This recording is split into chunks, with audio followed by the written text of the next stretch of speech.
रूस के राष्ट्रपति व्लादिमीर पुतिन ने धमकी दी है कि रूसी तेल और नेचुरल गैस के भाव पर कैपिंग की प्रक्रिया में जो देश शामिल होंगे उन्हें रूस की तरफ से तेल और गैस की सप्लाई रोक दी जाएगी। रूस ने यह भी कहा है कि ऐसे देशों को सिर्फ नेचुरल गैस और तेल की सप्लाई नहीं रोकी जाएगी, बल्कि कोयले और अन्य ईंधन की भी सप्लाई रोक दी जाएगी।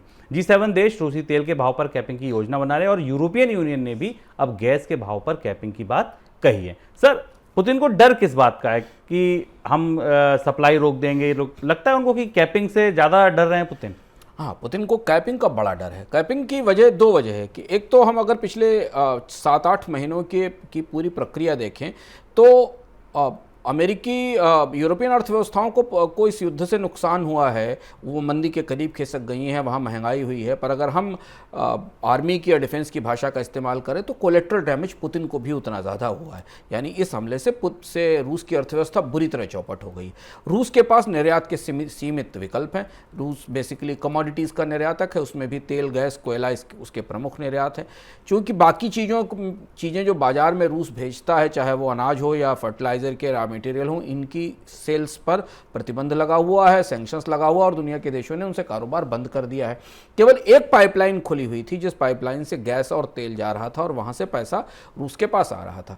यूरोप के देशों ने अपने आप को रूस पर निर्भरता खत्म करने के लिए तैयार कर लिया और इसलिए G7 देशों ने दिसंबर से इस बात पर तय कर लिया है कि रूस के तेल का एक मूल्य तय कर दिया जाएगा। इससे नीचे सस्ता तेल ही रूस को बेचना होगा, जिससे कि रूस को मुनाफा तो नहीं होगा लेकिन रूस की अर्थव्यवस्था पर गहरा असर पड़ेगा। गैस को लेकर भी यूरोप ने अपनी तैयारियां कर ली। तो पुतिन का डर यह है कि अगर एक कैपिंग आ गई तो जो नया बाजार, जिस बाजार में वो बचा हुआ तेल बेचना चाहते हैं, खासतौर से एशिया, जापान, चाइना के बाजारों में, वहां उन्हें अब वो बाजार भी प्रतिबंध के दायरे में आ सकता है। क्योंकि जब सप्लाई पर प्रतिबंध आ जाएगा, जब बीमा कंपनियों को रूस से चलने वाले शिप्स के बीमा की छूट नहीं होगी, ये सारा फाइनेंशियल सेक्टर यूरोप के कंट्रोल में है, ये इंश्योरेंस, ये शिपिंग लाइंस, इन पर भी अगर प्रतिबंध आ गया और ये रूस का तेल एक निर्धारित कीमत से ऊपर अगर वो लोड करती हैं तो उनके लाइसेंस कैंसिल हो जाएंगे। ऐसी स्थिति में रूस के लिए फिर आगे अर्थव्यवस्था में सर्वाइव करना मुश्किल हो जाएगा, क्योंकि बहुत सीमित रास्ता बचा हुआ है। और इसलिए पुतिन अब रिटेलिएट कर रहे हैं। हमने इस पर कल परसों भी बात की थी कि पुतिन ने उस समझौते पर भी सवाल उठाया है जो समझौता यूक्रेन से अनाज को अफ्रीका तक ले जाने के लिए हुआ था यूनाइटेड नेशंस की सहमति से, और उन्होंने ये भी धमकी दी है कि वो यूरोप की गैस पूरी तरह बंद कर देंगे। यूरोप कोयले पर निर्भरता छोड़ चुका है पुतिन के।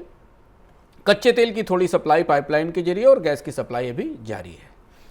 सर, यूरोपियन यूनियन कैपिंग की तैयारी किस तरह कर रहा है, वो कितना तैयार है? यूरोपियन यूनियन की कैपिंग की तैयारी के मामले में एक महत्वपूर्ण खबर यह है कि यूरोप को ये पता है कि दिसंबर से हर हाल में कच्चे तेल की सप्लाई रुकेगी और उस पर कैपिंग आएगी और पुतिन रिटेलिएट करेंगे। पुतिन जवाबी कार्रवाई में कच्चे तेल की पूरी सप्लाई बाजार में बंद कर सकते हैं। और इसलिए जैसी सूचना हमको मिल रही, जो जिस तरीके की खबरें आ रही हैं कि यूरोप के देश फिलहाल करीब 1 मिलियन बैरल पर डे के आधार पर रशियन कच्चे तेल का इंपोर्ट कर रहे हैं, क्योंकि वो जो चैनल खुला हुआ, जिस चैनल से अभी कच्चे तेल का इंपोर्ट हो सकता है, चाहे वो पाइपलाइन के जरिए हो या वो शिपिंग लाइंस के जरिए हो, वो खरीदारी चल रही है। यूरोप ने पिछले 5-6 महीनों में तेल और गैस के अल्टरनेटिव वैकल्पिक स्रोतों पर काम शुरू कर दिया है। जर्मनी ने काफ़ी बड़े पैमाने पर निवेश किया है फ्लोटिंग LNG टर्मिनल बनाकर उस इंपोर्ट करने में। अमेरिका से गैस की आपूर्ति बढ़ना शुरू हुई। कतर एक बड़ा सप्लायर होकर बाजार में आया है जो कि यूरोप को गैस की सप्लाई कर रहा है। और इधर यूरोप के देश, जब तक पुतिन के तेल पर पूरी तरह प्रतिबंध लगे तब तक वो इस समय जो बाजार में उथल पुथल है और कीमतें गिरी हैं उसका फ़ायदा उठाकर वो ज़्यादा से ज़्यादा तेल खरीदने की कोशिश कर रहे हैं। अगर यूरोप की सरकारों के बीच में मतभेद हैं, असहमतियां हैं, पुतिन पर प्रतिबंध लगाने को लेकर भी हमने लंबे मतभेद देखे थे, पर यूरोप पूरी तरह से राजनीतिक रूप से इस बात के लिए तैयार है कि उसको पुतिन की पर निर्भरता खत्म करनी होगी। अभी से लेकर अगले साल तक अलग अलग चरणों में पुतिन की गैस और तेल पर निर्भरता खत्म की जाएगी। इस पर यूरोपियन यूनियन में भी सहमति है और नाटो में भी सहमति बन चुकी है। कच्चे तेल और नेचुरल गैस की कीमतों में भारी गिरावट देखी जा रही है। विदेशी बाजार में ब्रेंट क्रूड का भाव घटकर $87 प्रति बैरल के करीब आ गया है। WTI क्रूड भी $82 के करीब कारोबार कर रहा है। नेचुरल गैस की बात करें तो उसकी कीमत भी $7.5 प्रति यूनिट तक टूटी है। अगस्त में नेचुरल गैस की कीमतें $10 प्रति यूनिट तक पहुंच गई थी और वहां से लगभग 20% से ज़्यादा की गिरावट आ चुकी है। सर, एक चीज़ समझ नहीं आ रही, ये अंतर्विरोध समझाइए कि एक तरफ कैपिंग की बात हो रही है, कैपिंग होगी तो सीधी सी बात है आपूर्ति टूटेगी, आपूर्ति टूटेगी, मांग तो हमारे पास है ही है। तो उसके बाद भी, कैपिंग की बातों के बाद भी कच्चे तेल की कीमतों में इतनी गिरावट क्यों है? तेल का बाजार, कच्चे तेल का बाजार 3-4 परस्पर विरोधी फैक्टर्स के बीच में काम कर रहा है। एक महत्वपूर्ण फैक्टर तो ये है कि जो हम देख रहे हैं कि बाजार में प्रतिबंध से पहले रूस ने काफ़ी तेल छोड़ दिया है, जिस पर हमने चर्चा भी की थी। और चूंकि बाजार में मांग है, क्योंकि रूस का तेल आना बंद हो या कैपिंग हो, उससे पहले रूस अधिकतम तेल बेच लेना चाहता है और जितनी विदेशी मुद्रा आ सके वो ले जाना चाहता है। और इसकी वजह से ओपेक देशों में अरामको को, खासतौर से सऊदी कंपनी को अपना रेट कम करना पड़ा। दूसरा महत्वपूर्ण फैक्टर जिस पर हम आगे विस्तार से चर्चा करेंगे कि चीन की अर्थव्यवस्था में जो मंदी के संकेत दिख रहे हैं, 5.5% की विकास दर तो नहीं होनी है। इसके अलावा भी चीन में और बहुत सारी आर्थिक चुनौतियां हैं जिनके कारण चीन का इंपोर्ट कम होने की संभावना है। भारतीय अर्थव्यवस्था में भी स्लो डाउन है और यहाँ भी इंपोर्ट में या बाकी चीज़ों में अर्थव्यवस्था की विकास दर में गिरावट की संभावना है। यूरोप में आने वाले समय में जिस तरह से एनर्जी की कीमतें बढ़ी हैं वो भी मांग को स्क्वीज करेंगी। तो डिमांड साइड से ओपेक के ऊपर दबाव बना हुआ है। पर जो ताजी गिरावट हमें दिखी शुभम पिछले 2-3 दिन में, उसमें एक बहुत महत्वपूर्ण फैक्टर ईरान की साइड से, इस तरीके की खबरें बाजार में लगातार तैर रही हैं, जिस पर मैं देखने की कोशिश कर रहा था कि ईरान ने इस उम्मीद में कि उस पर से सैंक्शंस हटा दिए जाएंगे और उसका तेल बाजार में जाना शुरू हो जाएगा, ईरान ने अपने एयरपोर्ट्स, अपने सी पोर्ट्स के ऊपर तेल भंडारण की क्षमताएं नए सिरे से तैयार करनी शुरू कर दी हैं।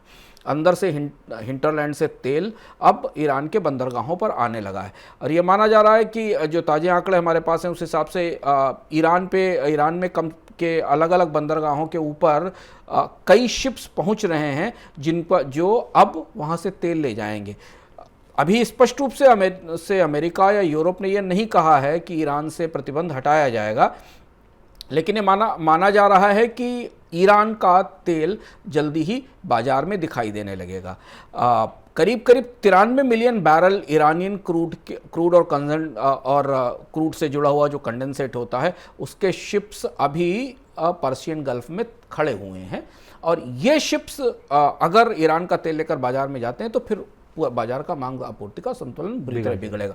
और इसलिए माना जा रहा है कि अगर ईरान का तेल बाजार में आएगा तो 2 परिस्थितियां बनेंगी, या तो ओपेक को अपना उत्पादन बहुत तेजी से कट करना पड़ेगा, या फिर कच्चे तेल की कीमतों में एक बड़ा गिरावट का दौर आएगा, क्योंकि मांग वैसे भी दुनिया में सिकुड़ रही है। अब 3 तरीके की चुनौतियां तेल के बाजार में हैं: रूस की ओवर सप्लाई, ईरान की संभावित सप्लाई और ओपेक देशों की तरफ से उत्पादन में कटौती। उत्पादन में कटौती करने के बाद भी ओपेक देशों के नुकसान तो बढ़ेंगे ही, क्योंकि अंतर्राष्ट्रीय बाजार में कीमतों पर असर दिखाई देगा जो हमें दिखाई दे रहा है। और ये फैक्टर्स हैं जो इस समय कच्चे तेल के बाजार को प्रभावित कर रहे हैं।